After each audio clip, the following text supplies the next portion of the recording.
كيف حالك يا صديقي؟ كويس؟ يا رب دايما تكون فل. حابب اتكلم معاكم النهارده في حاجة مهمة. خلي بالك من افكارك، لان اي حاجة في الدنيا علشان تتعمل اساسها بيكون فكرة. انت دلوقتي قاعد ما بتعملش اي حاجة، فكرت ان انت هتقوم مثلا تجهز لك اكل. ابسط مثال، اعبط مثال، فانت قمت جهزت اكل. ايه اللي خلاك تقوم تجهز اكل؟ فكرة وطبقتها. فخلي بالك من افكارك.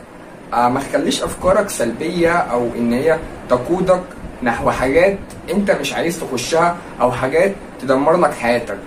خلي بالك من افكارك ونميها كل يوم ان هي تكون احسن. تنميها ازاي؟